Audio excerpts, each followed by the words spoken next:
fair housing.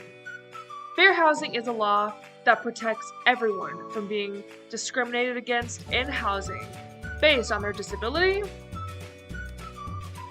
family status, race, color, national origin, religion, sex, and today we're going to talk about disability. Hi everyone, and welcome to the quick fact video about disabilities with the Southwest Fair Housing Council. So the first thing we want to address today is what actually is a disability. What do we define as a disability? So we use the definition as an individual with a mental or physical impairment that substantially limits one or more major life functions. So the way that this translates into housing is many times someone with a disability, a wide range of disabilities, may come to their housing provider and need some changes to be done within their home or their unit, and this can come across as a reasonable modification or accommodation. So we really encourage housing providers to be understanding and accepting when it comes to people's disabilities.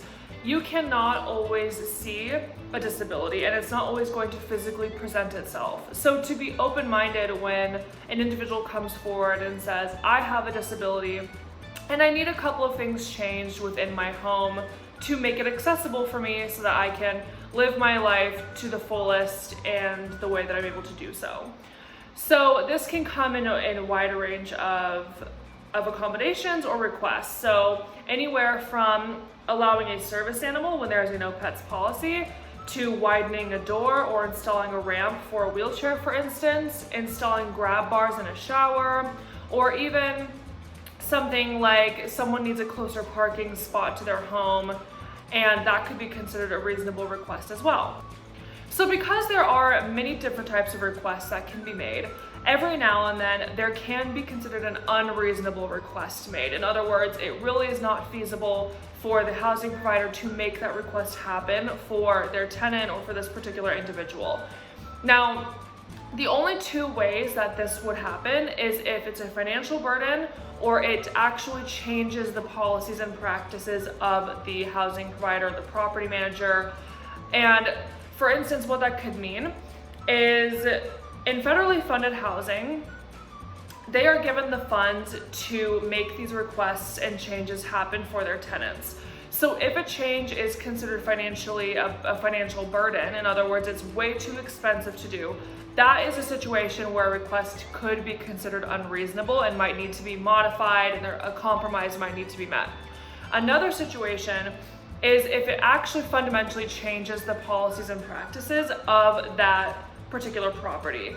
So for instance, if an individual needs or requests that maybe every Friday the leasing agent or property manager runs errands and picks up groceries for them every Friday, that is a change to their policy and practice. A housing provider is not responsible for going and getting groceries or running errands for their tenants. That requires a car, insurance, and a plethora of other things. So that is another situation where a request could be denied, but most of the time these requests are going to be considered reasonable and they would need to be met by the housing provider.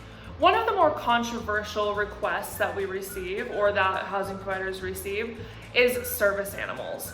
So when service animals are allowed, and if there's a no pets policy, how are service animals dealt with? So within fair housing, any animal can be considered a service animal. So yes, that does include a dog, cat, fish, hamster. Any kind of normal household animal, domesticated animal, can be considered a service animal under fair housing specifically. So what that means is if there is a no pets policy, these animals still need to be allowed.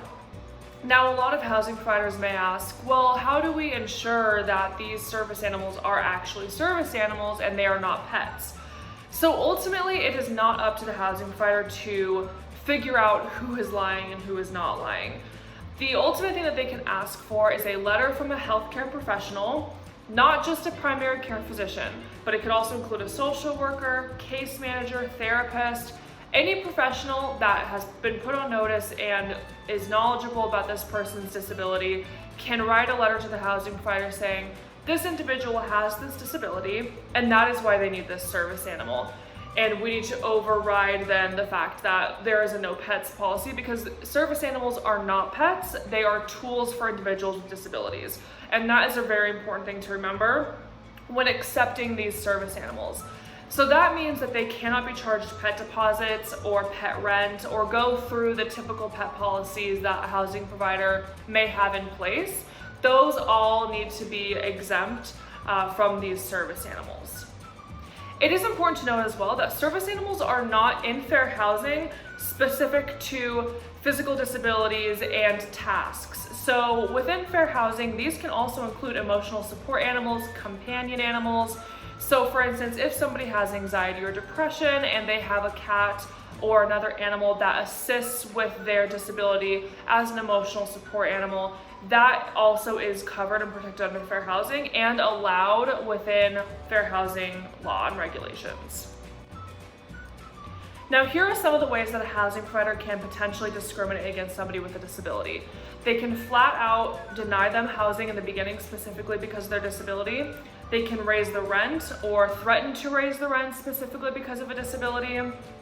Refusing to accept a request for an accommodation due to the person's disability, among many others. And if you are experiencing discrimination or know someone who has experienced housing discrimination, please go to our website, swfhc.com, and contact one of our staff members. We will get back to you within 24 to 48 hours and we investigate claims and we go through the entire process with our clients. And that is the best way. If you have experienced housing discrimination, to please reach out to organizations like ours. And if we are unable to help you, we also have the resources across the state of Arizona to assist you if we are not able to do so. So please, again, head to our website, swfhc.com, for more information about fair housing and other resources in order to figure out what your issues may be and to contact us. Thank you.